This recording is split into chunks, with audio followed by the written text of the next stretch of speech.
He snapped a man's wrist in half just for touching her. A drunk customer violently grabbed a dancer at the 91st Club, completely unaware that Roman Valente was watching from the shadows. Roman is a man whose name can silence a room faster than a gunshot. He walked up to the stage, calmly told the man to let go, and then bent his arm backward until he screamed. Roman didn't even look at the man again. He just looked at the terrified girl and decided nobody would ever touch her without her choice again. Let us open this dark chapter together, you and I. Picture the neon bleeding through the smog on the 91st block, a filthy club running on unhinged impulse. The air is thick with the stench of spilled liquor and desperate indulgence. Through the lens of our camera, we find Roman Valente. He sits in the shadows, entirely motionless. It is the terrifying stillness of a man who deals in violence, here only for a cold, calculated transaction. He is utterly indifferent to the writhing bodies. But then she steps into his view. Beneath a heavy mask of stage paint, her terror is a physical thing. You can see her heart battering against her ribs like a trapped bird. Sometimes, the most profound turning points in our lives happen in the ugliest places, right when we stop looking for the light. Watch how the camera lingers on her trembling hands. Every sway of her hips is a desperate, calculated survival tactic, a hollow pantomime of seduction. There is no joy in her eyes, only the vast, empty echo of deep psychological torment. She is dancing on the edge of a cliff, performing merely to delay the inevitable cruelty of the men watching her. Roman sees right through the theatrical smoke. He recognizes the absolute rigid dread of a bird, with clipped wings, a captive holding her breath. As we dissect this tragedy, tell me where you are watching from in the comments below, and subscribe if you wish to follow us deeper into the shadows of the human mind. The truth we must all face is that survival often forces innocent souls to wear the darkest disguises just to see tomorrow. The frame tightens on Roman. His dark eyes trace her every move, completely devoid of the usual drunken lust that fills the room. He reads the tense lines of her body, noting how she constantly leans toward the distant exit door. Then the chaos breaks. A heavy, drunken patron lunges forward, his rough hand violently snapping around her fragile wrist. The shift in Roman is a microscopic earthquake. The muscle in his jaw tightens. The relaxed slouch evaporates into lethal readiness. As the woman tries to pull away, her face shatters not with righteous anger, but with a silent, paralyzing horror. She knows what happens to girls who fight back here. Roman sees the invisible chains wrapping around her throat. It reminds us that the heaviest shackles in this world are never made of iron, but of fear. Roman rises slowly from the velvet booth. There is no rage in his motion, only the chilling grace of a predator who knows he owns the dark. The atmosphere in the club instantly suffocates. The blaring music seems to fade, as every lesser man in the room subconsciously shrinks away from the approaching shadow. He steps up to the stage with a devastating calm, the kind born from a lifetime of terrible violence. His voice is barely a whisper, yet it cuts through the room. Let go. The drunken fool, blinded by his own fragile ego, refuses to yield. Roman does not raise his voice or throw a wild punch. He simply grips the man, applying agonizing surgical pressure until the patron drops to his knees in agony. True power never needs to scream to make the world listen to its terrible demands. The girl stumbles backward into the harsh glare of the stage lights, her chest heaving with frantic, ragged breaths. She stares at Roman with wide, shattered eyes, caught in the terrifying realization that her rescuer might just be a much larger wolf. Then comes Vincent Moreau, the club owner, sliding into the frame like a slick disease. He pastes on a greasy smile, offering free bottles and VIP suites to smooth over the disruption. But Roman does not even look at him. His gaze remains anchored to the trembling woman on the stage.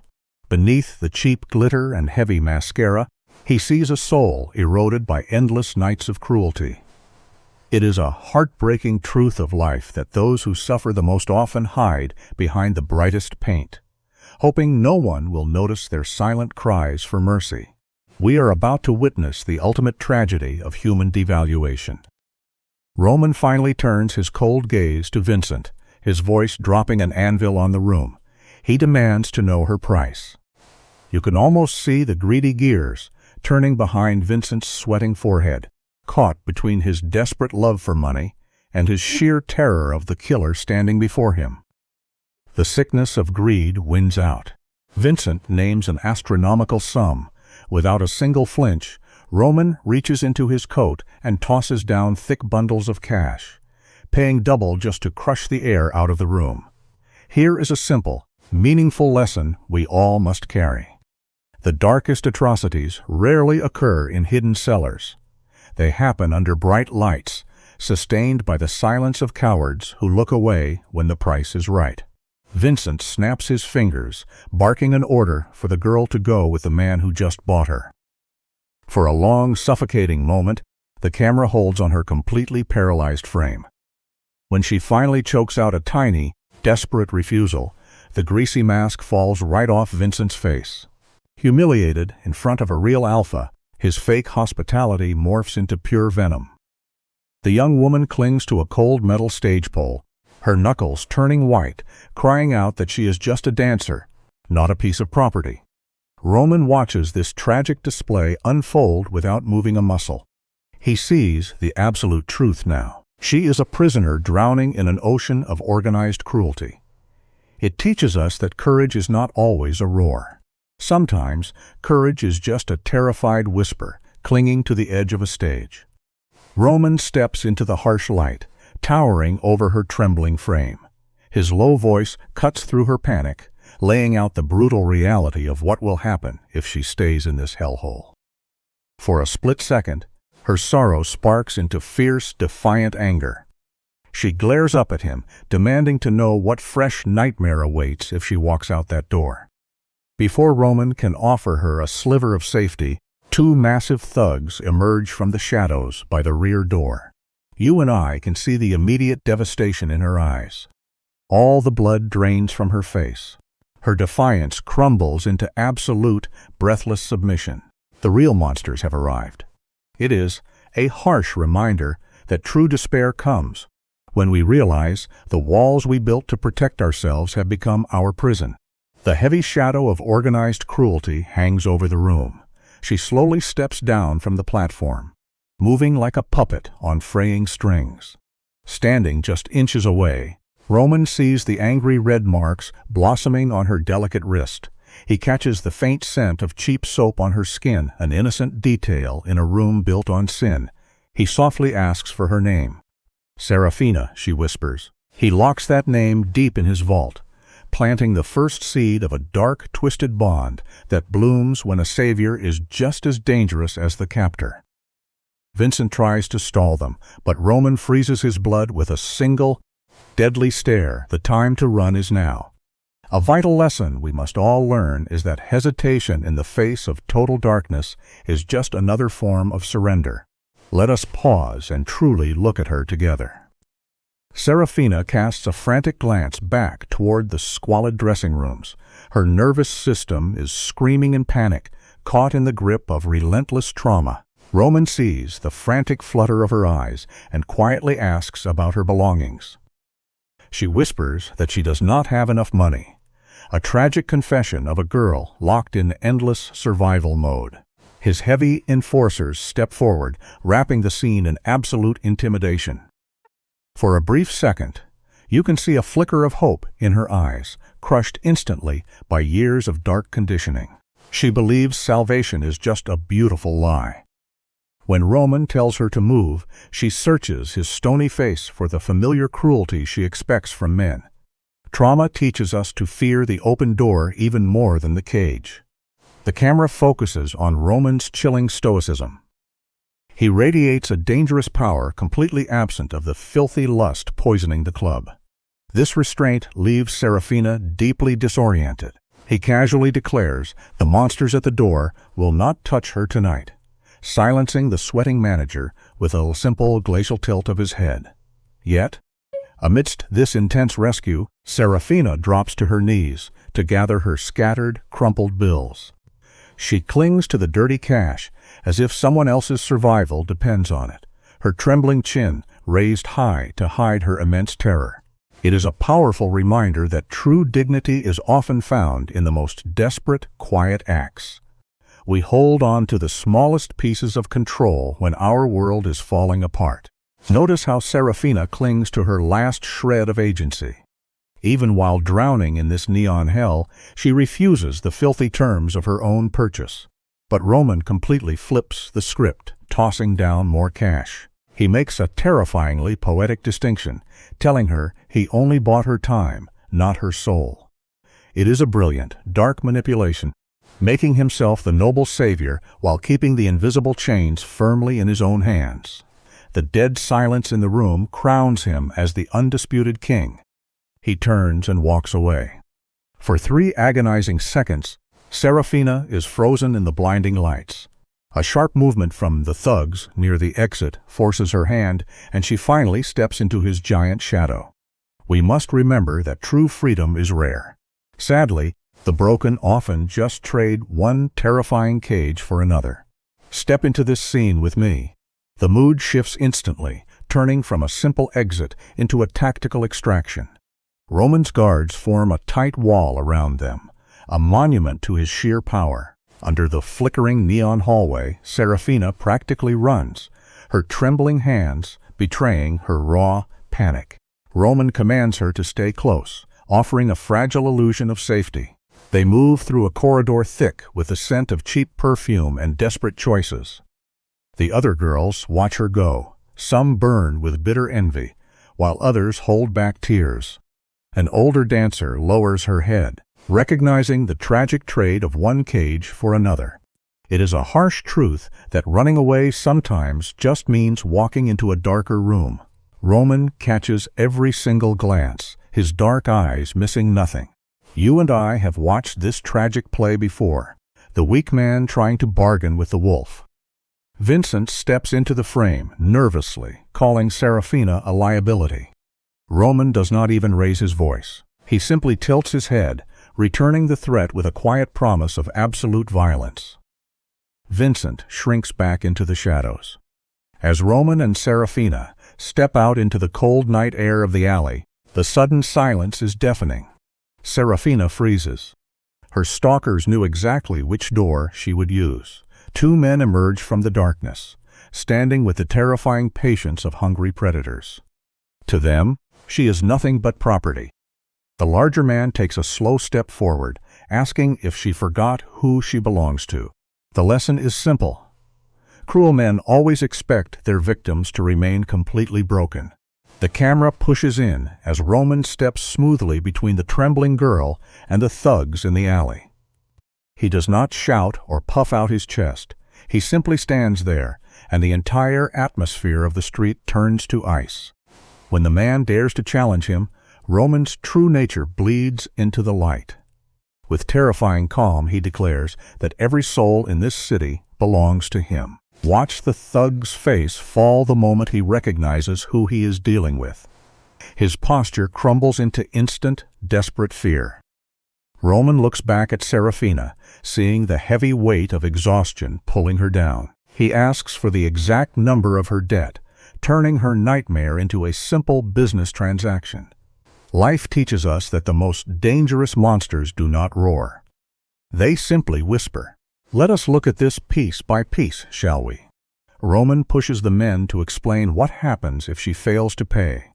The thug spits out a thinly veiled threat about someone else. The audio drops away here, focusing entirely on the sudden, sharp catch in Serafina's throat. Roman hears it instantly. He has found her weak point, her mother. All of Serafina's hard, defensive armor shatters into pieces. She is not fighting for herself. She is bleeding to protect someone helpless. It is one of the most tragic facts of human nature.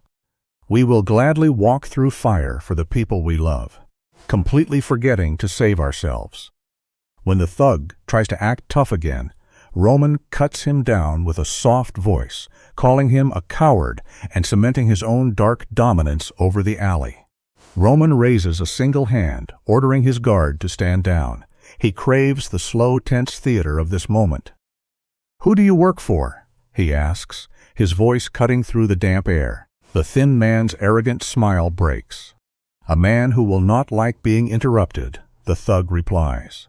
Roman takes one measured step forward, swallowing the remaining light. "Then tell him he is already interrupted." The alley falls completely silent. Behind him, Serafina is visibly trembling, trapped in a waking nightmare. For months, she has danced until her feet bled, hiding bruises from her mother. She survived purely on stolen breaths and dirty dollar bills. The lesson is cruel but true. Exhaustion eventually breaks even the strongest spirit. Standing beside a monster like Roman, she should feel safe. Instead, a dangerous emotion washes over her pale face. Hope. Life teaches us a bitter truth. Hope is often what destroys us when it arrives before the storm has truly passed. Roman slowly turns his gaze to her. "Are these the men threatening you?" She freezes, her trauma choking her words before finally whispering the name Victor Cade. In this underworld, Victor is a known disease, feeding on desperate women with fake debts. Roman has his own twisted morals, and he hates this cheap, cowardly cruelty. "How much?" Roman demands, his voice sharp and cold. Serafina pulls her purse tightly against her chest, holding it like a fragile shield. "I do not know anymore," she cries out softly. "Every time I pay, they change the rules. More fees, more pain, more endless threats." Notice how the camera frames Roman here, standing like a dark god in a world where fear is the only currency. Serafina is drowning under her father's mistakes, totally trapped. Roman steps closer to the enforcers, his body language calm, claiming her as his own. When a thug foolishly reaches for a gun, the tension snaps. Roman does not pull a weapon. Instead, he drops his voice to a chilling, hollow whisper. It is a brilliant trick meant to freeze a man's heart. He promises to end their lives without a single drop of emotion. The thug's hands slowly come up empty. He nods, bowing to the bigger monster in the alley. "Stick with me, because this exact moment of terrifying rescue is where the poison of a trauma bond first begins to spread through her trembling veins." The thugs back away, leaving Serafina with a silent, hateful glare. The second they vanish, her adrenaline simply turns off. Her knees buckle. Roman reaches out to catch her, and her entire body violently flinches. It is heartbreaking to watch. The tragic reflex of a girl who expects every touch to bring pain. When he lets her go and promises not to hurt her, her broken spirit speaks up. She whispers that he bought her. Roman smoothly spins the narrative, telling her he merely paid to open a door. We all want a savior. But the cruel lesson here is that the devil often wears the face of a rescuer. Her mind is at war. She desperately wants to feel safe in his shadow, completely unaware that she has just planted her feet in the very soil where dark obsessions grow. This paints a terrible picture of a trapped soul. Serafina's voice trembles as she mentions the danger to her mother. Roman does not offer warm comfort. Instead, he coldly states that the entire syndicate now answers to him. It is the chilling arrogance of a man who looks at murderers and sees only minor insects. The camera lingers on Serafina as she watches him walk toward his car. Is she just trading a filthy cage for a golden one? The tragedy of human survival is that we rarely choose true freedom. We simply grab the hand that keeps us breathing until tomorrow. Exhausted and completely out of options, she slowly follows him into the night. With every single step she takes toward that open door, she is handing over the last broken pieces of her free will. Before stepping into the car, Serafina casts a haunted look back at the hell she is leaving behind. The heavy door shuts with a solid thud, sealing them inside a quiet, leather-scented bubble. She sits frozen, her knuckles white as she clutches her cheap bag like a life preserver. She is bracing for his demands, but Roman plays a master stroke of control. He does absolutely nothing, The silence stretches out, heavy and cold. He sits in the shadows, letting his dark eyes trace her trembling frame.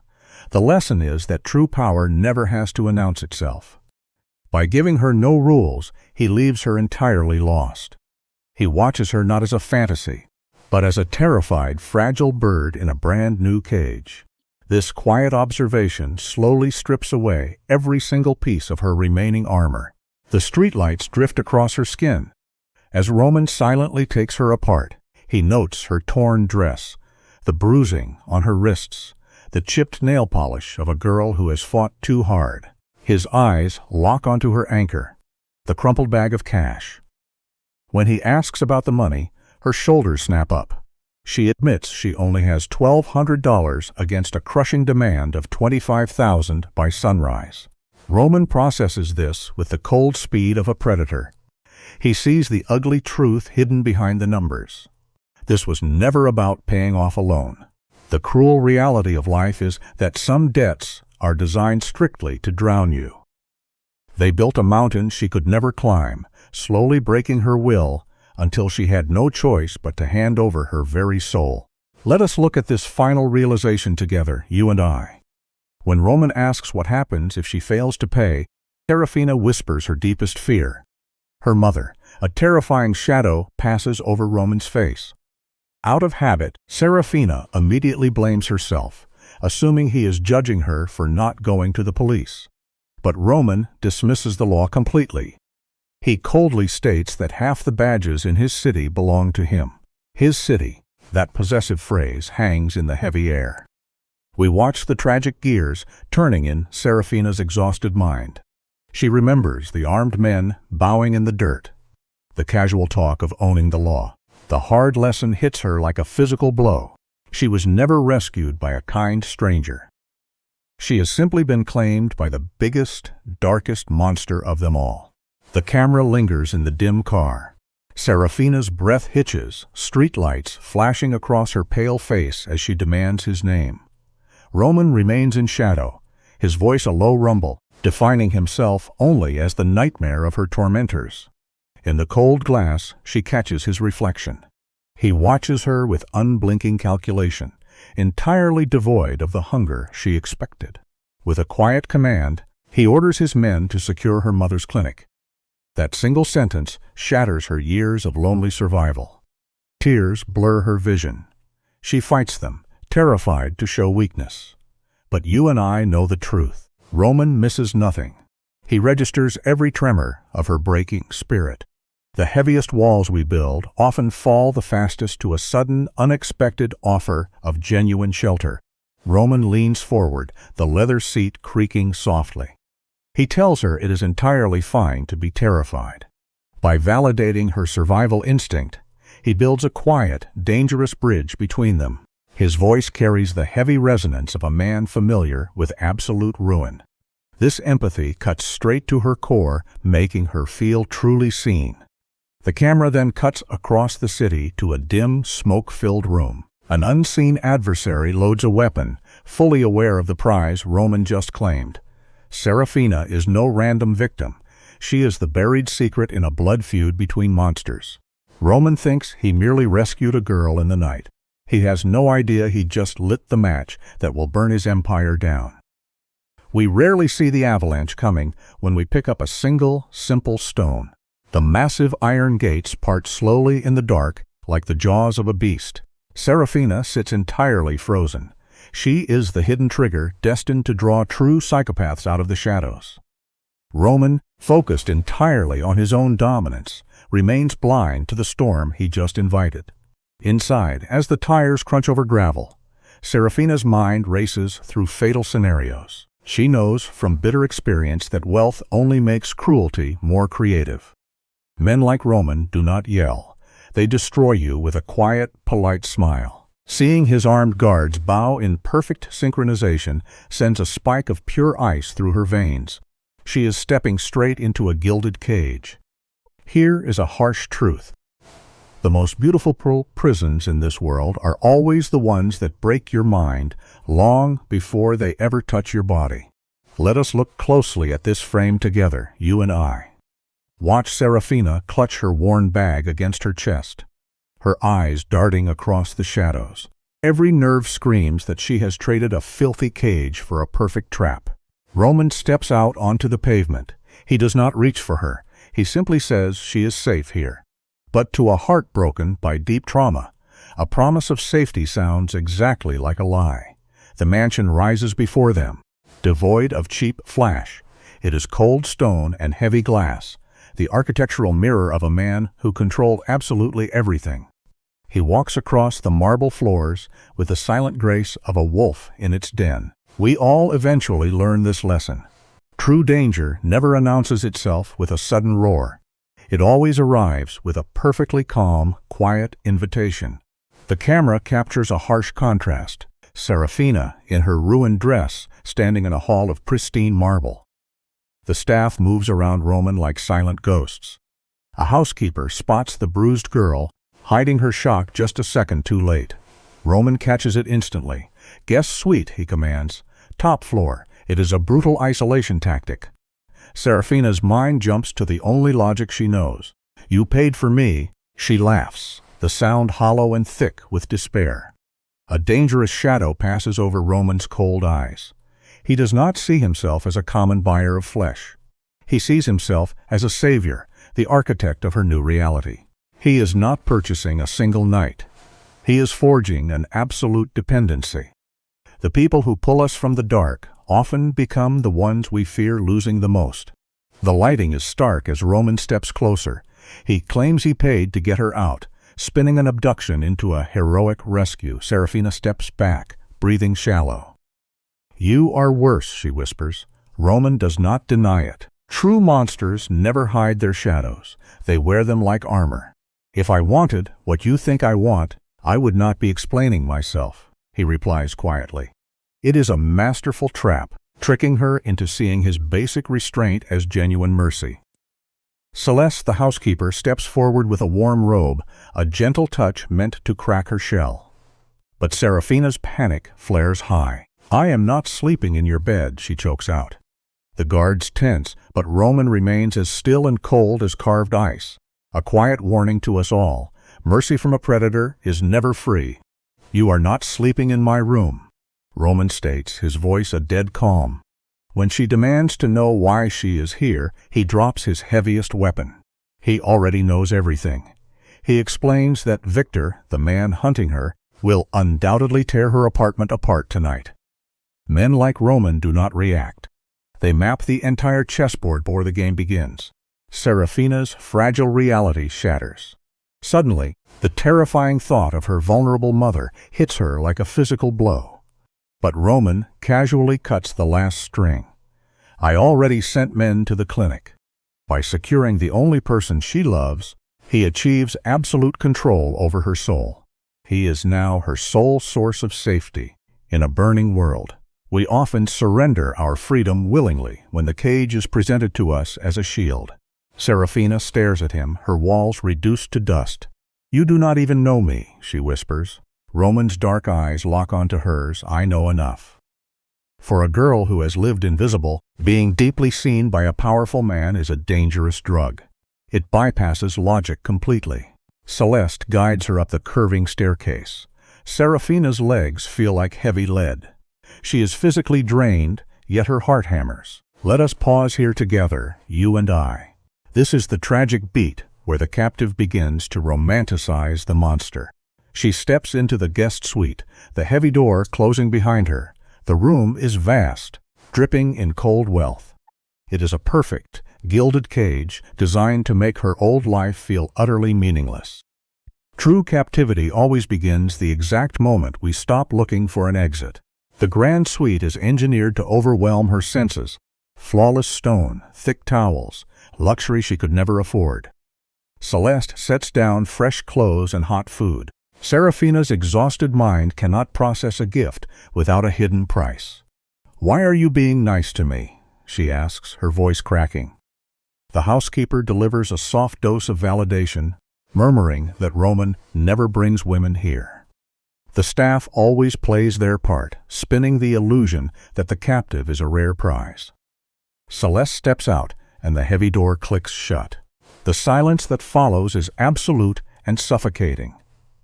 Stripped of the violent noise from the club, Serafina is left entirely alone with the terrifying echo of her own heartbeat.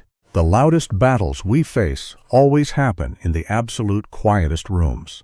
Left alone, Serafina falls back on her oldest habit, counting her crumpled money, $1,140. In the underworld, it is merely dust. It cannot save her mother. The truth hits her like an ice pick. Her exhausted nervous system finally gives out. Her hands shake violently, dropping the bills across the cold marble. She collapses, a terrible sob ripping from her throat. This is the sound of a soul breaking under the weight of pure terror. Crying in a monster's fortress feels exactly like bleeding in front of a shark. A sharp knock suddenly echoes against the wood. She scrambles up, desperately scrubbing the tears from her face, burying the pain before pulling the heavy door open.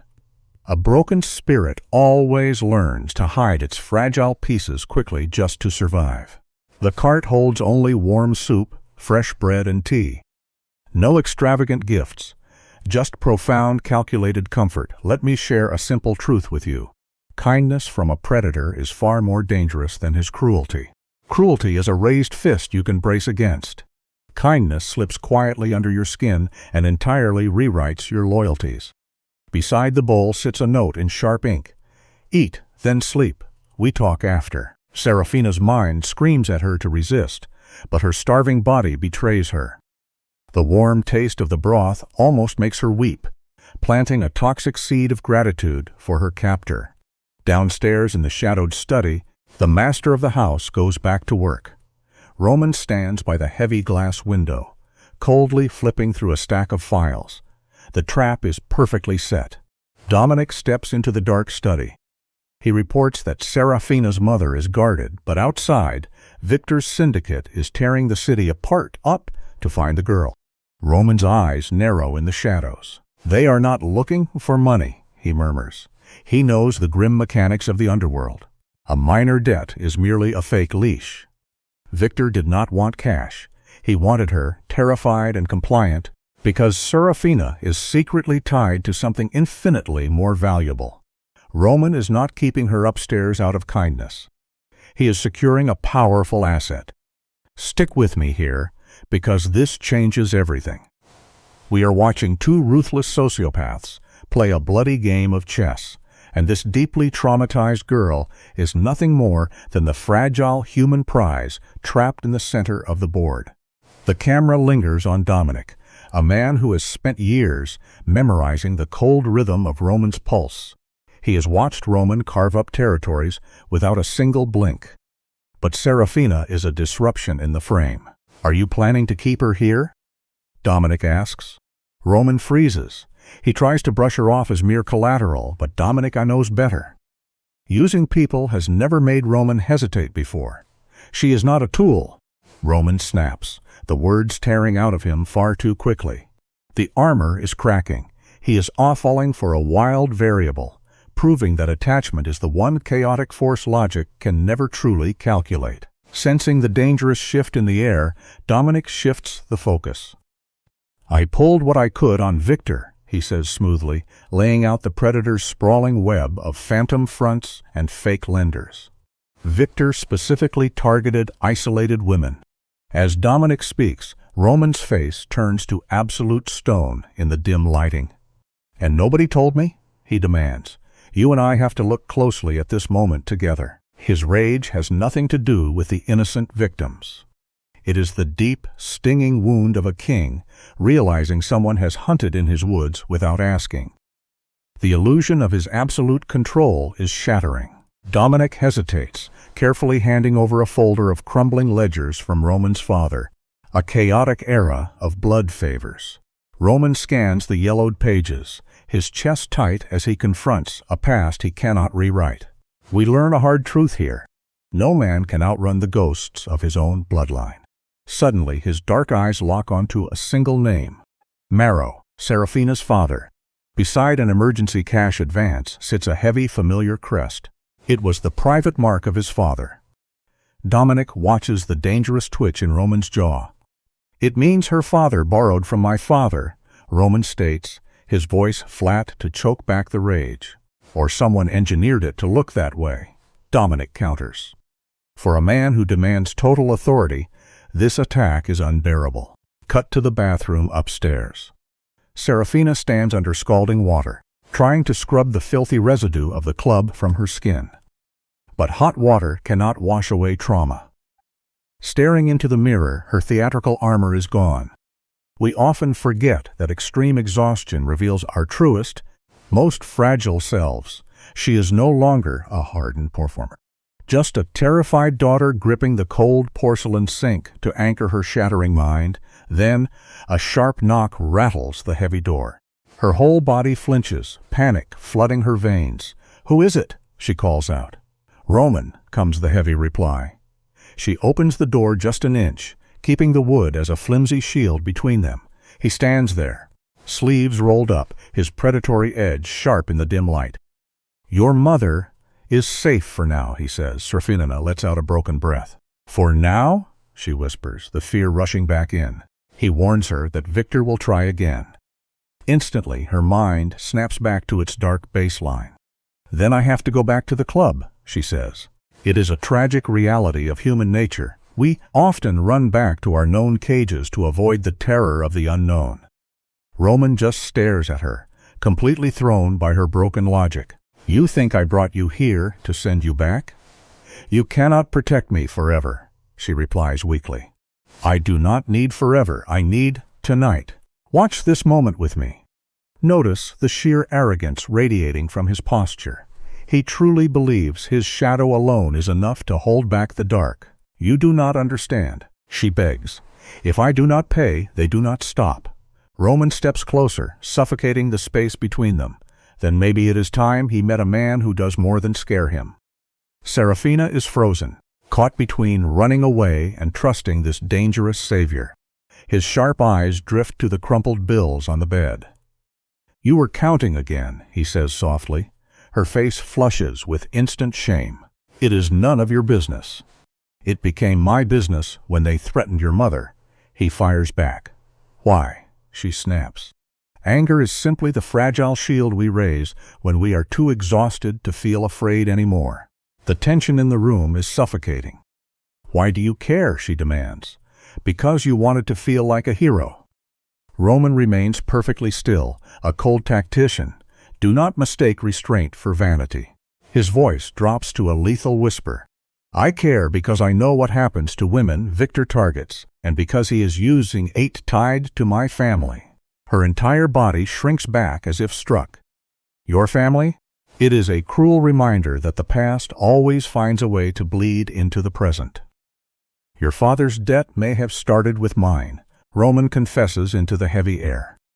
"My father never said that," she cries, her voice breaking. "Would he have?" Roman asks softly. The question is a dagger, finally slicing through the fragile illusions she held about her father's manic, delusional final years. Gabriel spent his final years hiding bills and making whispered phone calls in the dark. He left Serafina to face monsters alone. For years, her resentment toward him was her only fuel. Now, Roman shifts the narrative. "Why would your father lend money to mine?" she asks. "That is what I am trying to find out," he says smoothly. "And if you do find out?" she whispers. Roman's eyes darken with absolute lethal certainty. "Then I decide who pays for what happened to you." Logic dictates she should run from the man connected to her ruin. Yet she steps aside. We learn that sometimes the wounded soul chooses a dangerous fire over the freezing cold. She lets him in. As Roman crosses her threshold, his overwhelming presence completely and irreversibly alters the room's fragile atmosphere. Notice his eyes sweeping the bedroom. You and I can clearly see what he is cataloging. The flimsy robe, the desperate stacks of cash, the way her body leans toward the door. "Sit," he commands softly. Her instinct is to fight, but her exhausted body obeys. She perches on the edge of the chair. Here is the tragic beauty of his control. Rather than towering over her, Roman crouches down, lowering his profile. "Start from the beginning," he murmurs. "No protecting your father. Tell me exactly how this started." Beneath his focused stillness, her walls shatter. True connection often begins the moment we stop pretending we are unbreakable. Defying all logic, she starts to speak, using the cold math of medical debts as a safe doorway into the overwhelming darkness of her trauma. Her nightmare began where so many tragedies do, with the sickness of someone she loved. Her mother's medical bills drained everything, leaving her perfectly exposed to the wolves. The enforcers smiled at first, claiming her father owed a simple family debt. But when she missed their impossible deadlines, the masks vanished. They invaded her home and proved they were watching her mother's clinic. It was an absolute siege of her mind. Desperation teaches us that the highest price we ever pay is for our own survival. Roman listens to her confession in dead silence. His sharp features freeze into pure ice as she whispers the lies Vincent used to lure her in. Just dancing, quick money, private clients if you choose. It is the exact, sickening poetry that monsters use to buy and sell human souls. In the heavy light of the room, a subtle twitch in Roman's jaw is the only crack in his marble facade. He begins to speak, but the words die in his throat, sparing her the brutal weight of the question. She lifts her chin in fragile defiance. "No," she whispers. "Vincent said you were available," Roman murmurs. She looks away. "Vince says whatever makes men open their wallets. You actually believed him?" Roman nods slowly. At first, a deep flush of shame rises in her cheeks. "Of course you did." Roman's voice drops softly. "But I stopped believing him before you stepped off that stage." She stares, breathless. "Why?" He delivers the devastating truth. "Because you look like someone trying desperately not to break apart." In that single heartbeat, you and I see the exact moment her world shatters. Watch her carefully in this flickering light. What flashes across her eyes is not trust, but something far more dangerous. Relief. Her walls crack just a fraction. Roman steps back, unable to bear the rawness of her grief.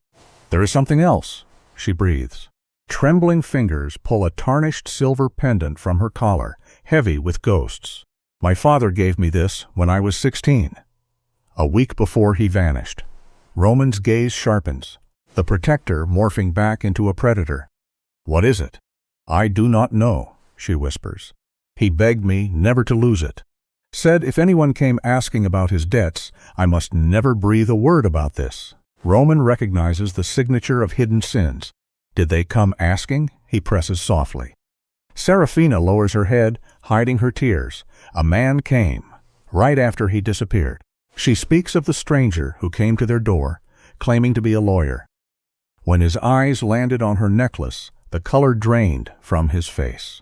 Her lie that day bought her life. Roman steps forward, hesitating inches away. "May I?" he asks softly. She nods, passing the medal into his scarred hands. He traces the worn edges with quiet intensity. "This opens," he murmurs. She shakes her head. "No, it never has." But Roman's fingers find the invisible seam. "This is not jewelry, Serafina," he says, a tragic weight pulling his words down. "It is a vessel." Her breath catches. "For what?" Roman's eyes meet hers. "Maybe for the reason Victor is willing to bleed a girl dry over an endless debt." The silence is suffocating. She must face the agonizing truth that she wears a death warrant around her neck. The image of her father turns to ash. "You think he hid something inside this?" she whispers. Roman looks at her with the tragic logic of a man raised in darkness. Men do not threaten a sick woman over $25,000 unless she holds a fortune. His phone buzzes, shattering the quiet. Roman's posture instantly shifts into a cold, calculating force. "What is it?" she gasps. "The clinic." Blood drains from her face. "My mother." Roman hits the speaker. Dominic's voice fills the room. "Attempted grab 10 minutes ago. 2 men dressed as medics. We stopped it, but one escaped." Serafina covers her mouth, stifling a terrified sob. "Is Luciana safe?" Roman demands. "Alive, shaken. We moved her," Dominic confirms. Roman narrows his dark eyes, knowing the sheer cruelty of his world. "Did they leave a message?" Dominic hesitates. One of the men spoke before he bled out. The air freezes. "Say it," Roman commands. He said, "Tell the girl the debt was never about money. It was about what her father stole. You and I know what it looks like when a reality collapses. This is hers." All color leaves Serafina's face. "My father stole something," she whispers. "Or was accused of it," Roman corrects. Panic rises like a tidal wave. What did he take? Why wait years? Why torture my mother? Roman looks at her with a mournful gaze, because whatever it is, they still have not found it. She backs away, shaking her head. "No, my father was not that kind of man." Roman sighs, a sound of heavy sorrow. "You just told me you never truly knew what kind of man he became." His devastating truth slices through her armor. She hates him completely. "Get out," she whispers, hands trembling. Roman blinks, the rare rejection throwing him off balance. "Serafina, get out." Her voice cracks under the weight of betrayal. "You drag me into your dark world, tie my father's sins to your bloodline, and expect me to just sit here." Bitter tears spill down her cheeks. Roman stands still, watching her fall apart. For a fleeting second, the boss vanishes, leaving a man filled with aching regret. He sets the pendant gently on the table. "Lock the door after I leave," he murmurs. The heavy oak door clicks shut. Left alone in the quiet dark, her legs give out. She sinks to the cold floor, sobbing into her hands, unmade by the very monster trying to save her. The debt, the threats, Roman's shadow. It forms a suffocating web. She sees the tragic truth. She is drowning in a cycle of violence passed from father to child. The irony is staggering. The only man capable of protecting her is tied to the men who ruined her family. In the dim study, Roman paces like a caged beast, radiating suppressed fury. He slams the ledger onto his desk. Dominic waits beside Julian Vale, a profiler operating without a moral compass. This is no longer just business for Roman. It is a dark obsession. "Tell me everything you have on Gabriel Marrow," Roman orders, his voice like grinding stone. Julian opens a file, clinically dissecting the life of a low-level courier, a man who held the bloody keys to a 15-year-old nightmare finally coming to light. In the cold glow of the study lamps, Julian lays out the facts of Serafina's father. The file shows a flood of dirty money, followed by a frantic attempt to erase his existence. The actions of a man cornered by medical bills. Roman focuses on his role as a silent courier. When Julian reveals Gabriel ran packages for Roman's own father, the kingpin freezes in terrifying stillness. "Show me the proof," Roman demands. Julian slides a grainy photograph across the wood. It captures both of their fathers standing together, but a third figure lurks in the shadows. Even blurred by time, the malice of the third man bleeds through the paper. It is a snapshot of a tragedy, the exact moment poison was poured into their lives. A simple lesson: our parents' sins always find a way to become our own. Roman stares at the image, demanding they clear the blur. As the face sharpens, reality twists into something far worse. It is Victor Cade. Victor is not just a parasite feeding on this tragedy. He is the architect. Julian murmurs that a desperate Gabriel must have stolen something valuable from Victor. Roman turns his head, eyes drifting toward the ceiling, toward the locked room where Serafina weeps. The pendant. A guard steps forward, suggesting they force the artifact from her immediately. "No," Roman snaps. He insists she must be walked to the truth, not dragged. His men exchange glances, assuming it is a tactical play. But you and I see the tragic truth beneath his cold armor. This ruthless kingpin is falling in love. He is desperately masking his fierce, protective devotion behind the hollow excuse of strategy.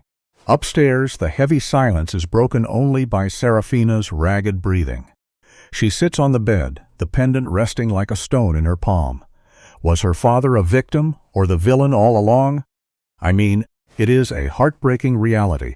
It is always easier to accept absolute evil than to process corrupted love. We must remember this. The torture of not knowing will rot a soul faster than a painful truth. She whispers a prayer for her mother, clinging to it like driftwood. The heavy door creaks open and the predator returns. Roman does not enter with the stride of a mob boss. He steps softly into the dim light, holding a steaming cup of chamomile tea. It is a stunning, deeply human gesture. He is dismantling her terror, offering quiet warmth to a woman who has known nothing but bitter cold for years. Her tear-stained eyes dart toward him, suspicious of the gentle offering. She demands to know why a man of violence is acting with such care. Roman looks at his scarred hands, admitting he does not understand it himself.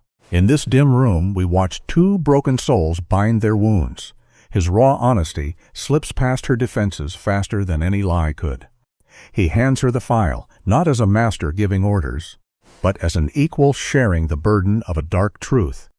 "Do not trust anything in here blindly," he murmurs, making himself the only true anchor left in her shattering world.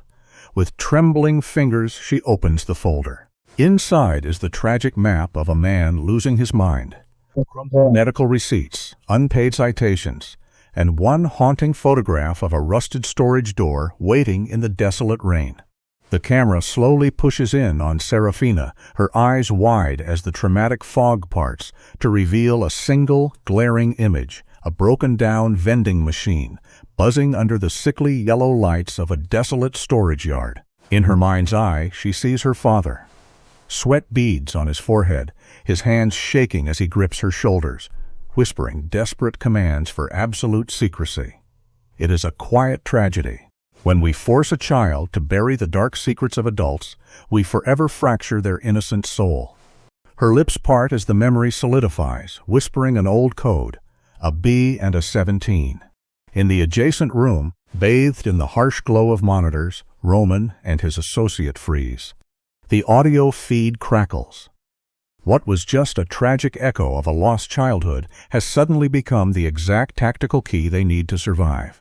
The tension in the room sharpens to a razor edge as Roman calculates their shrinking window of time. If their rival, Victor, knows about the artifact, he is already hunting for that storage unit. Shivering in a damp robe, Serafina waits.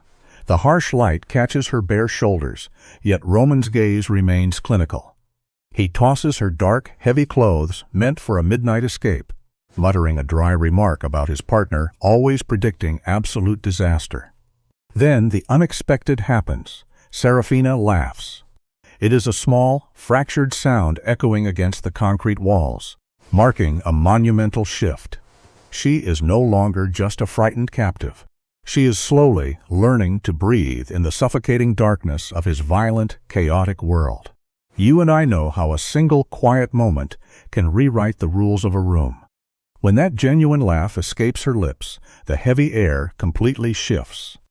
Roman has built his life on emotional ice, viewing attachment as a fatal flaw.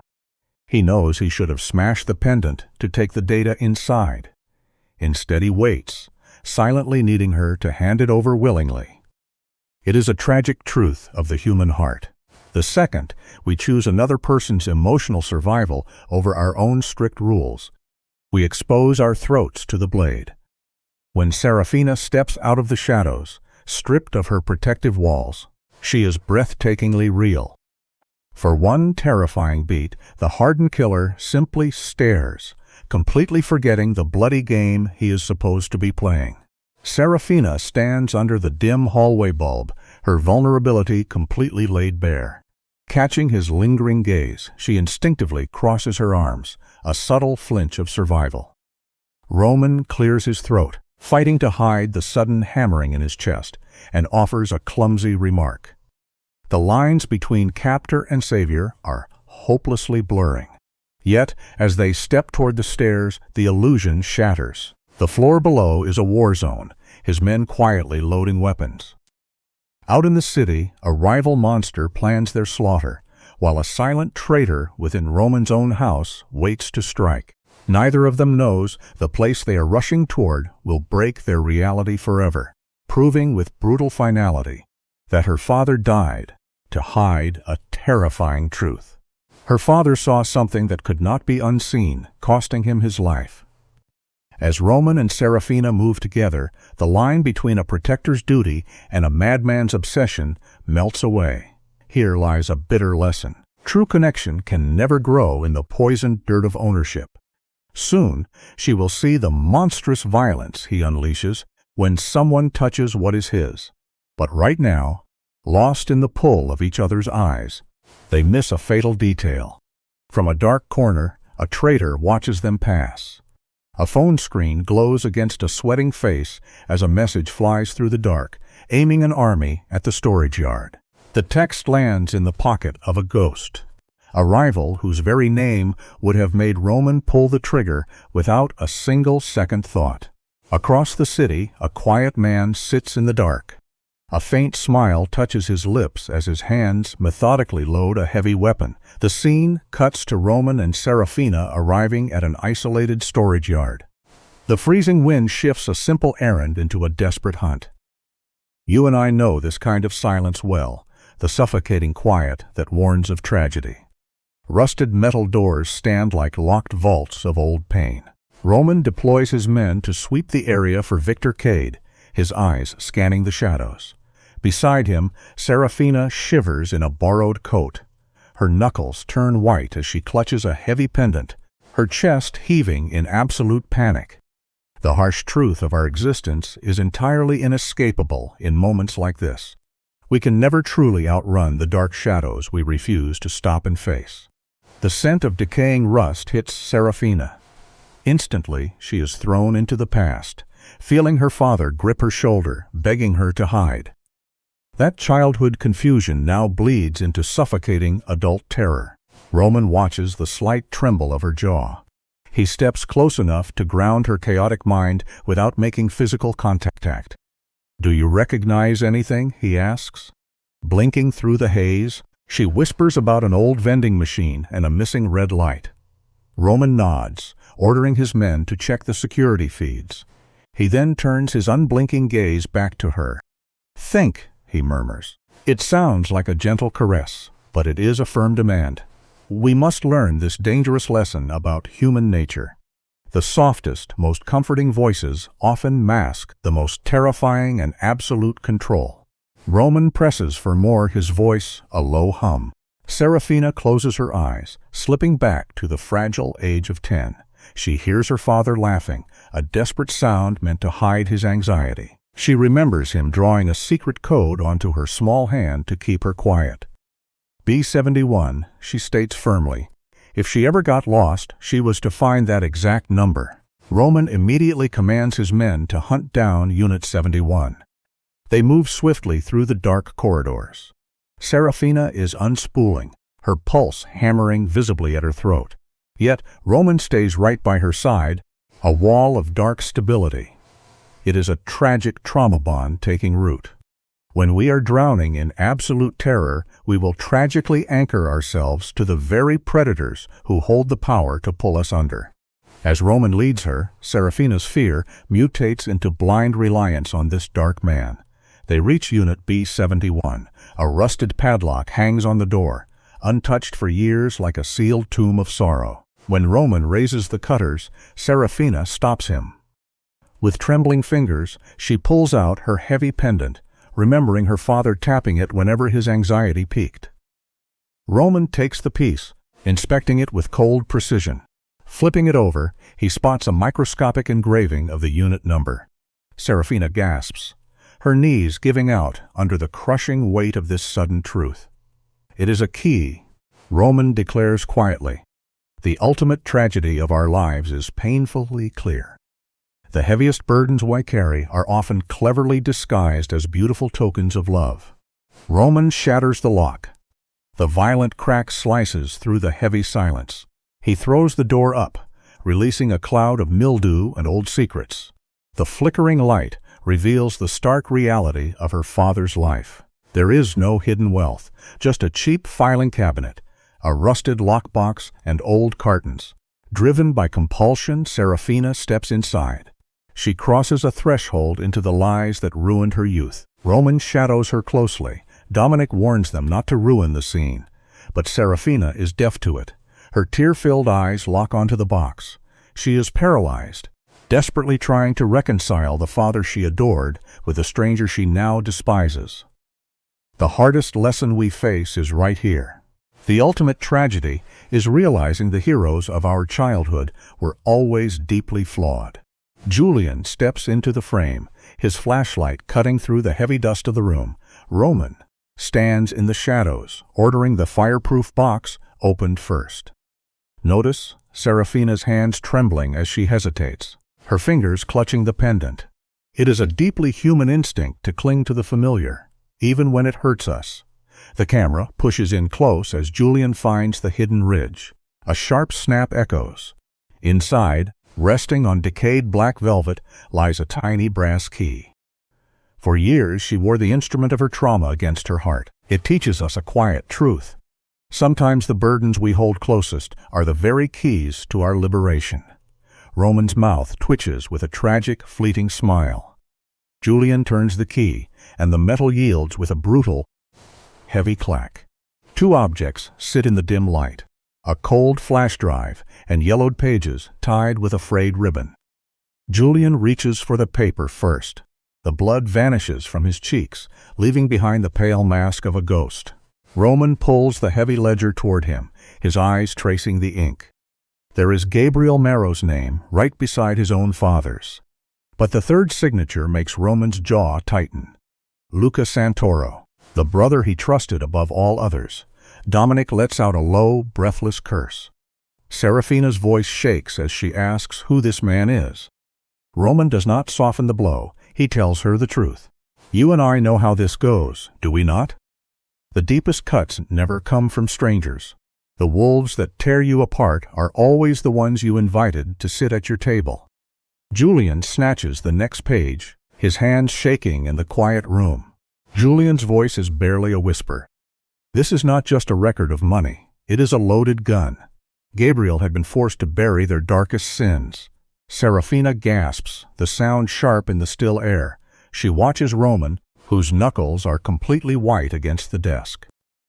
He is staring at a handwritten note from his own father, stating that Gabriel was terrified and needed to be kept quiet. Roman reads the words 3 times. Serafina looks at the paper, the world she thought she knew crumbling to dust. She asks if her father was a thief. Julian shakes his head. Gabriel was simply building a shield to protect his family. It is a quiet reminder that what the world calls cowardice is often just a desperate person doing whatever it takes to survive. Roman says nothing, only rolling the cold metal drive over and over in his palm. Julian pieces the tragic puzzle together. Gabriel signed his death warrant the moment he kept these papers. A tear rolls down Serafina's cheek.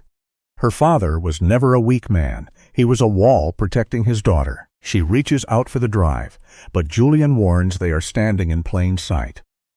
Roman moves to pocket the metal slip. Then the silence shatters. A single gunshot tears through the night, ripping a jagged hole through the steel door an inch from Serafina's face. She collapses to the floor. Roman moves like a shadow. His arm wraps around her waist, pulling her hard behind a heavy cabinet as Dominic fires back into the dark. The yard explodes into a storm of shattering glass and screaming metal. Sometimes the peace we cling to is just a cruel trick, a held breath right before the nightmare truly begins. Heavy engines roar to life outside. Dominic yells over the gunfire. They walk directly into a trap. Roman's dark eyes narrow. Someone on the inside sold them out. Serafina presses her back against the cold concrete, her body shaking uncontrollably. Roman hovers over her, using his broad shoulders to shield her from flying debris. Her fingers dig into her necklace as her childish illusions crumble away. Take away the tailored suits, and this is all that is left, just raw, ugly violence.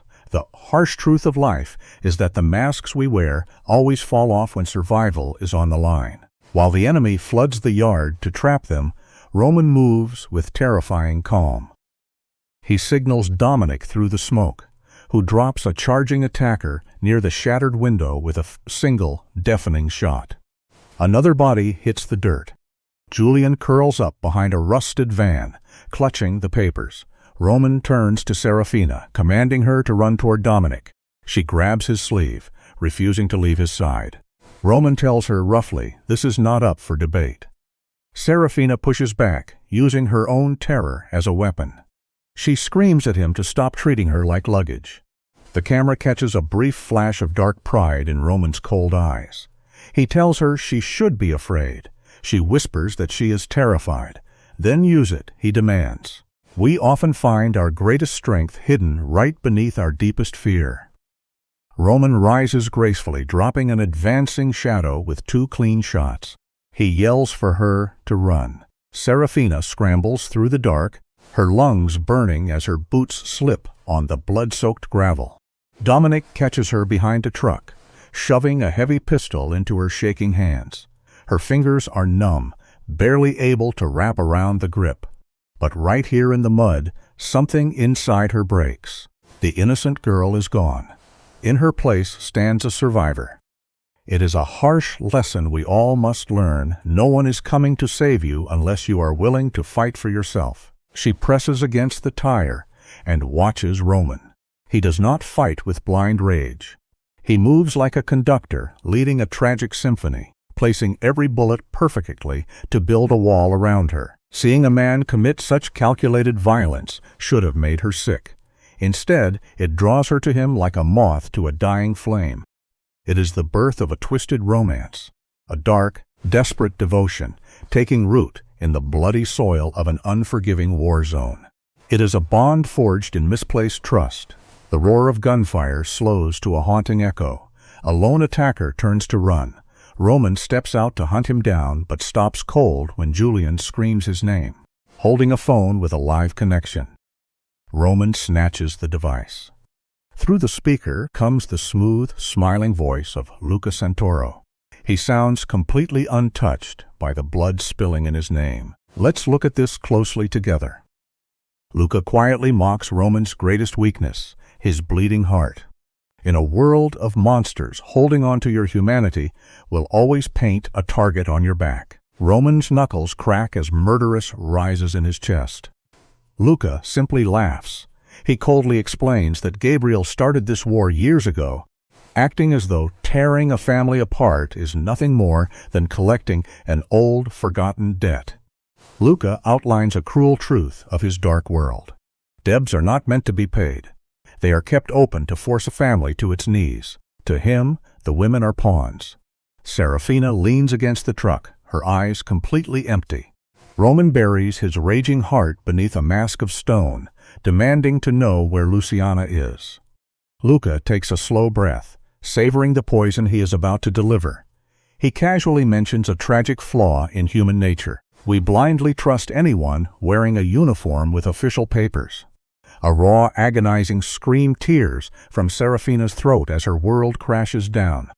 The attack here was nothing but smoke and mirrors. While Roman fought ghosts in the yard, Luca's men simply walked through the hospital's front doors. It shows how easily our blind trust can be turned into the most deadly weapon. The devastating news sucks the air out of the yard. Luciana is gone. Serafina chokes on her breath as panic takes over. Roman ends the call, his face a blank canvas. She stares at him, feeling the ground vanish. "You told me she was safe," she whispers. Roman steps toward her. "I will bring her back," he promises. "You cannot promise that," she screams, her buried grief erupting into fire. Roman lets her anger wash over him without flinching. To truly protect someone, you must be willing to absorb their deepest pain. "Listen to me," he commands, his voice dropping to a dark rumble. Luca made a mistake. She looks up, her body shaking like a leaf. "What mistake?"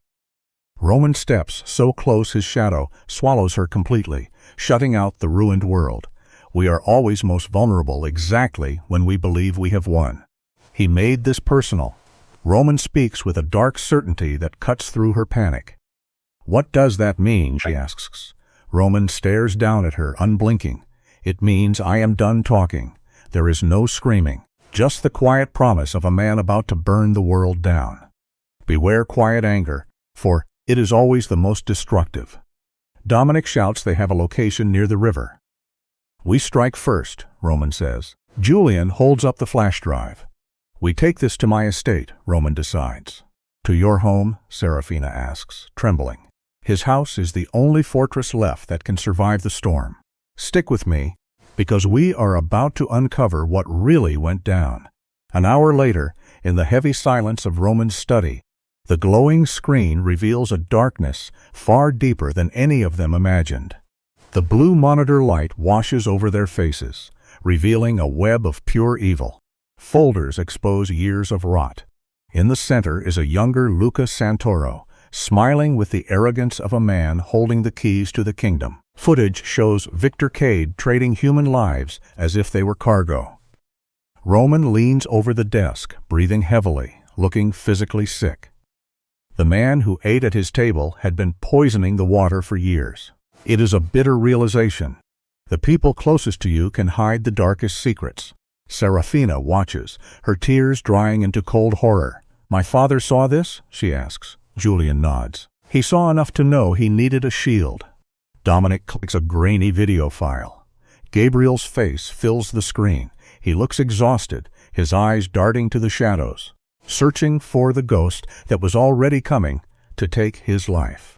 Let's open the case file on Gabriel Marrow. You and I will look at this man together.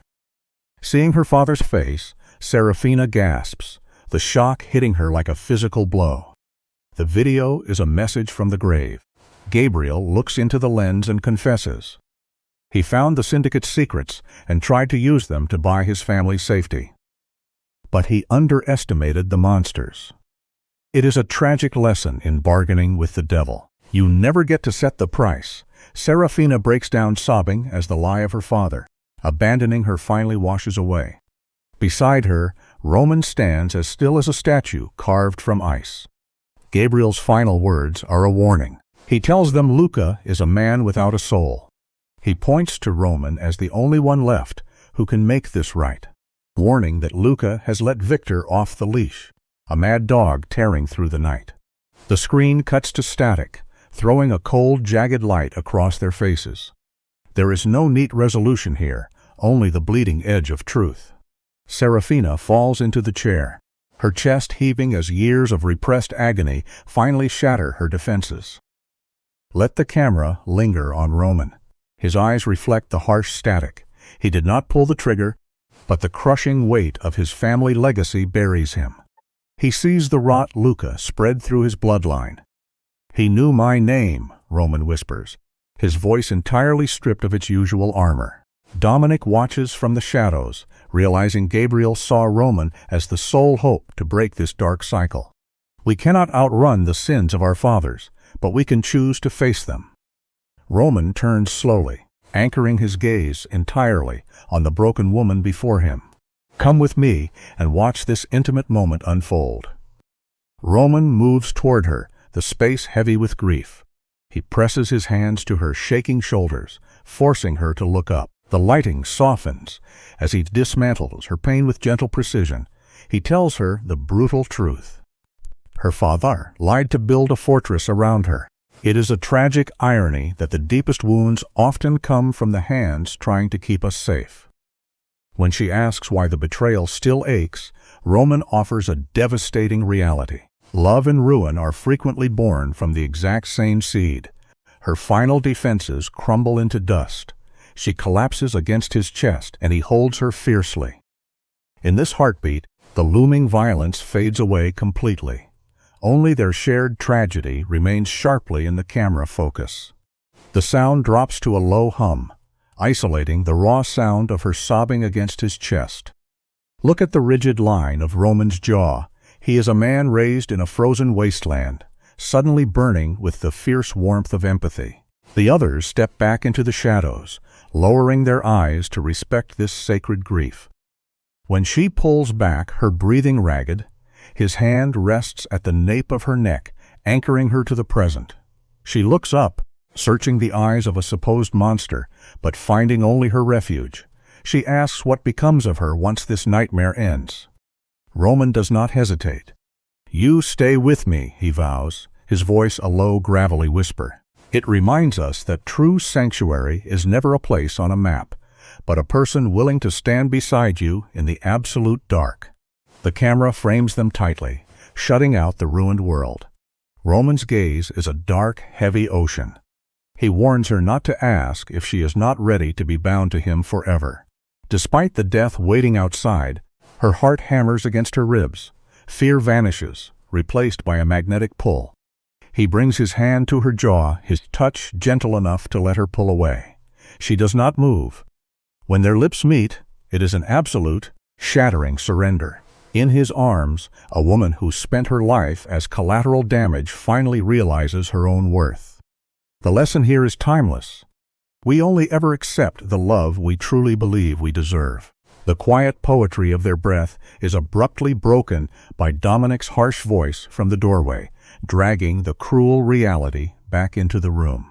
Notice the atmosphere turn to ice the second Dominic names the riverfront facility. The warm light drains from Roman's face, replaced by the dead stare of an apex predator. He locks away his heart, returning to the cold comfort of violence. Then we end it, he commands. When Serafina demands to walk into the fire with him, his protective instinct flares into suffocating control. He wants to lock her away to keep her breathing, yet watch the brilliant fire in her eyes as she refuses to yield. She coldly maps out Luca's twisted mind, explaining that her presence on the board will force his hand. She steps back into the nightmare to control the narrative. True strength lies not in hiding from our monsters, but in stepping into their cages on our own terms. Dominic nods at her grim logic, earning a murderous glare from Roman. Julian backs her up, sealing her fate. The camera catches the agony fracturing Roman's stoic mask. His mind agrees with her strategy, but his soul screams at the risk. Serafina has evolved from a frightened victim into a terrifying architect of her own destiny. The scene cuts to the warehouse by the black water. The contrast inside is deeply unsettling. Victor is a caged animal, pacing the concrete, his ego sweating with the desperate need for violence. But Luca sits perfectly still, a dark maestro in the center of a tragedy he wrote himself. He feels no moral weight, no flutter of a human heart. It is a chilling reminder that the most dangerous storms are not the ones that roar, but the ones that wait in perfect silence. As Roman's men surround the rusted building, the camera pushes in close. Luca just smiles. Let us look at this fatal miscalculation together, shall we? Through the monitors, Victor and Luca watch the approach, convinced love has made Roman weak. They assume a human bond shatters tactical focus, but they are entirely wrong. Roman has accepted the total destruction of his past just to keep her breathing. Arrogance blinds the wicked to the unbreakable power of a man who has nothing left to lose. Outside, the infiltration is a dark ballet. Lights die, cameras go blind, guards fall without a single sound. Before stepping into the slaughter, Roman locks Serafina inside the armored car. He leans down, pressing his forehead firmly against hers in the shadows. It is not a terrified goodbye. It is a desperate, wordless transfer of his own fierce strength before he plunges headfirst into the abyss. The doors kick open and chaos swallows the frame. In under 60 seconds, the warehouse detonates into a labyrinth of gunfire and screaming steel. Watch Victor's men scramble, their bloated egos useless against a ghost who paints with violence. The camera does not stay with the blood. It pulls back, moving through the glass to find Serafina trapped in the armored darkness of the car. The muffled cracks of rifles echo like thunder in her skull, stretching every second into a lifetime of agony. She clutches a heavy handgun, her knuckles bone-white, her breath shallow. We often forget that the most terrifying battles are fought entirely alone, trapped within the confines of our own minds. Suddenly, a bloody hand slaps heavily against her window. A dying enemy crawls straight toward her locked door. Terror floods her veins, threatening to freeze her solid. Her muscles lock, the trauma of her past begging her to surrender. But a memory cuts through the panic. Roman's low, steady voice guiding her hands. She refuses to be a helpless victim in her own story. The gunshot shatters the window in a brilliant explosion of glass. The brutal kick of the weapon nearly breaks her wrist, but the shadow outside crumples to the pavement. In this violent, deafening instant, she completely destroys her own learned helplessness. True courage is not the absence of terror, but the agonizing choice to fight back anyway. She wipes away a single hot tear, hardening her soul. Meanwhile, the camera cuts inside the facility to a tragic standoff. Victor cowers behind the trembling body of her mother, shouting desperate threats into the cold, dead air. Let us step into this suffocating room together, where the air is thick with the copper scent of impending death. The camera pans to find Luca stepping into the harsh, flickering light. He moves with the sick theatricality of a man who has fallen tragically in love with his own chains. For decades, he served an empire that ground his soul into dust, only to worship the ghost of his captivity. He spits poison about Roman's father, confessing his dark betrayals. Through it all, Roman remains a statue of cold marble, his eyes locked on the hostages. But then the heavy iron door groans open. Serafina steps into the nightmare. Her sudden arrival is a spark in a powder keg, shifting the entire weight of this tragedy in a single, breathless second. For the very first time, we witness the imperceptible crack in Roman's iron mask. A muscle tenses in his jaw. The unbearable weight of loving someone has finally breached his defenses. Luca seizes on this vulnerability, his voice dripping with venom as he mocks her tragic bloodline. Beside him, Victor tightens his brutal grip on the hostage. The lens focuses on Serafina. Her hands shake violently, trembling like pale leaves in a storm, yet her voice cuts through the dark, steady and defiant. The silence stretches, pulled taut until it snaps. Driven by the primal, desperate love of a mother, Luciana throws her frail body against her captor. A kinetic burst of violence.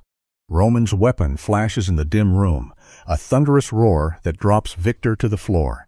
The room plunges into a blinding, disorienting darkness, pierced only by the jagged strobe of gunfire. Shadows dance on the walls like demons. Victor, bleeding and consumed by the blind rage of a dying king, lunges toward Luciana for one final act of cruelty. Watch closely now, as the innocent girl dies and the survivor is born. Serafina throws herself between the monster and her mother. The camera lingers on her tear-streaked face. The girl who once froze in terror raises a trembling barrel. She whispers that they underestimated her heart, her voice breaking before she pulls the trigger. The gunshot echoes like a slammed door on her past. Hearing the groan of a falling man, Roman spins, his eyes catching the glint of Luca's blade in the shadows. You and I have seen this kind of hubris before, the fatal flaw in every tragedy. The brutal exchange leaves Roman stumbling. A moment of weakness Luca greets with a twisted, triumphant smile. He mocks the very concept of love, blind to his own doom. But the devastating blow comes from the darkest corner of the room. The lens shifts to Luciana. Her frail, trembling hands wrap around the cold steel of a discarded pistol.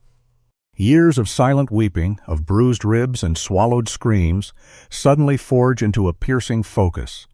She looks her abuser dead in the eye, claiming her stolen life in one breathless whisper, and fires. The beautiful irony of it all. The women they treated as dirt became the very earth that finally buried them. The dust begins to settle, painting the air in a hazy, cinematic glow.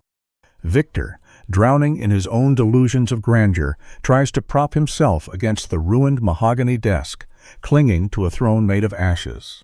Roman steps forward, his face a canvas of absolute emptiness, and kicks the weapon away before delivering the final, silent judgment. There is no triumph here, only the hollow quiet of a graveyard. Roman ignores the dark crimson blooming across his own ribs. He drops heavily to his knees beside Serafina, the only light left in his brutal world. She is locked in the icy grip of shock, staring at the blood on his hands. In a heartbeat, her own trauma melts into a desperate fear for his life. Love, in its truest form, always demands we forget our own wounds. Roman waves away her frantic hands, his voice a low, rough whisper meant only to tether her to the earth. He gently cups her tear-stained cheek, a stark contrast of violence and immense tenderness. Breathing heavily, Luciana watches them from the floor. Through the haze of near death, she looks at the man with blood on his collar. The protector, her husband, always prayed for. The camera catches the slight, painful tightening of Roman's eyes. A man who believes he is a monster cannot fathom being seen as a saint. Later, behind the high walls of his fortress, the night falls heavy and cold. The bleeding has stopped, but the war is breathing down their necks. In this dark underworld, hesitation is a death sentence, and the throne must be washed clean. Come with me now, away from the blood-soaked floors, and into the cold, calculated mind of a king at war. We watch a brutal montage of systemic erasure.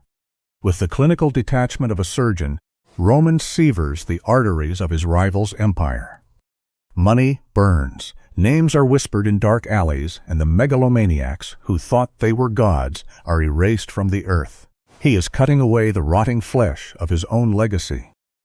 But the true masterpiece of this sequence is his return to her. As he pushes open the heavy oak door, the violence simply drains from his posture. Serafina stands by the towering window, bathed in the fragile, pale light of dawn. The world outside is burning to ash, yet in the soft geometry of her silhouette, Roman finally finds his peace. The moment the door clicks, her eyes dart to his bandaged ribs, the trauma still humming beneath her skin. Like a live wire, she turns to him, her voice barely a breath, carrying the heavy weight of a stolen life. She killed a man, and the guilt is crushing her. Roman steps into the light, his tone steady, framing the act not as murder, but as the ugly, necessary price of breathing. The tragedy deepens as she looks up, tears catching in her lashes. She knows his world is poison, yet she whispers that her shaking only stops when he is in the room. It is a beautiful, devastating surrender. The camera pushes in on Roman's face. The untouchable predator, the man of iron and blood, is completely brought to his knees by the sheer, staggering weight of her brutal honesty. Roman's jaw clenches. He tries to push her away, a desperate attempt to ignite her survival instincts. He tells her, in a voice like crushed gravel, that she should run from the shadow he casts. But her fingers only twist deeper into his shirt. He cannot erase the bruises her past left behind, nor can he paint a bright, delusionary picture of a picket fence future. Instead, he makes a dark, unbreakable vow. He will be the wall of fire between her and the wolves. No one will ever touch her bloodline again. Notice the beautiful, heartbreaking contradiction in his body language. He whispers that she is free to walk out the door, even as his large hands pull her fiercely against his chest. It is the ultimate gamble of a man terrified to love, yet absolutely unable to let go. Let us pause and look at this quiet revelation together, for this is where the tragedy pivots toward hope.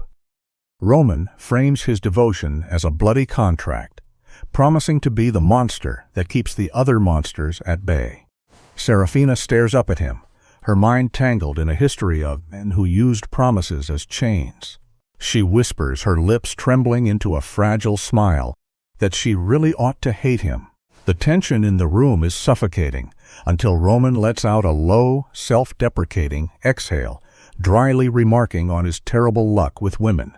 That tiny flicker of humor is the key turning the lock. You can physically see the terror drain from her shoulders. When she reaches up to trace his jawline, it is not a desperate plea for survival, but a beautiful, autonomous choice. His arms wrap around her with a fierce, possessive gravity. A man guarding his only treasure while mentally plotting the burial of his enemies.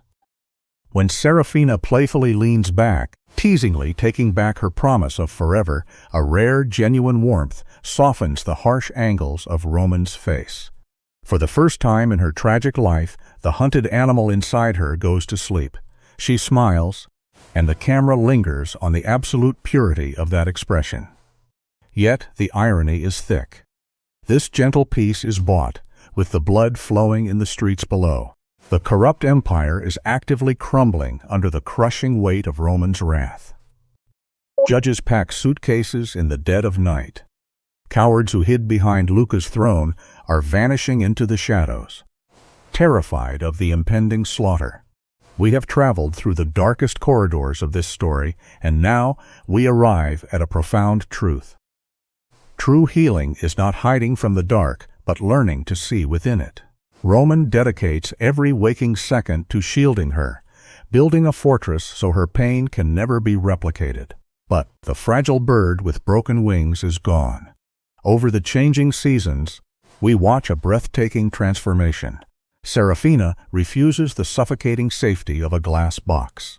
Instead of shrinking, she stands tall in the gloomy study, her hands steadily organizing the very files and photographs that once terrorized her.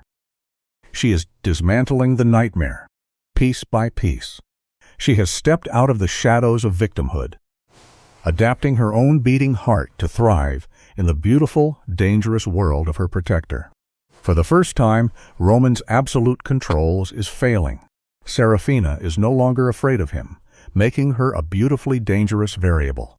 He tries to draw rigid lines, but she steps right over them, wrapping herself in his heavy shirts just to feel his scent. She is the only force on earth that can override his cold logic. Months later, as his rival's brutal empire crumbles to ash, you and I can finally close this dark chapter. The camera finds them standing together in a quiet courtyard as the sun bleeds below the horizon. They are hopelessly bound to one another. Survival teaches us a profound lesson here. True, healing rarely looks like a pristine return to innocence. More often than not, it is simply learning how to walk forward in the pitch black without ever flinching again. The bloody aftermath of this war ends without the grand theater of the underworld. Instead, the dust settles into a quiet peace. Luciana finds her footing, finally breathing without fear. Roman transforms, ruling his empire not with chaotic violence, but with disciplined order. Serafina still carries the scars of her past, wearing them not as chains, but as medals of resilience. When Roman walks up to her in the fading light, there is no dominance left in his posture. He offers her a simple, unpretentious ring. It is the breathtaking climax of their dark romance. He has finally realized the most vital lesson of love. You can never hold on to someone by locking them away. A human heart only truly belongs to you when it is given the absolute freedom to walk away. The air in the dimly lit room fractured as Roman drew a sharp, trembling breath. It was a sound that defied every brutal tradition of his bloodline. The cold, narcissistic patriarchs who came before him would have viewed this raw, unapologetic vulnerability as a fatal wound. Yet, bathed in the soft shadows of the evening, Roman let the armor fall. He spoke of the poison that had surrounded them, his voice thick with a sudden, devastating empathy. He confessed that the very second their eyes first met, his entire empire of cruelty began to crumble. You and I rarely get to witness such a profound surrender. A man raised to rule through sheer terror was actively dismantling his own throne, offering her instead a quiet, equal peace. Serafina let the silence linger. It was a deliberate, agonizing pause, reclaiming the power taken from her in their very first encounter. That heavy tension finally broke when a faint, weary smile touched Serafina's lips. She accepted his surrender, but with a soft warning laced with humor. A promise that if his old, controlling shadows ever returned, she would simply vanish into the night. For the first time, genuine warmth flooded Roman's eyes, sealing their unspoken vow. In the tragic theater of their lives, she had entirely rewritten the script. Tossed into this violent world, as a mere pawn, she waded through deep trauma and emerged unbroken. Roman finally understood that the true danger was never a rival gang, but the terrifying prospect of a life without her.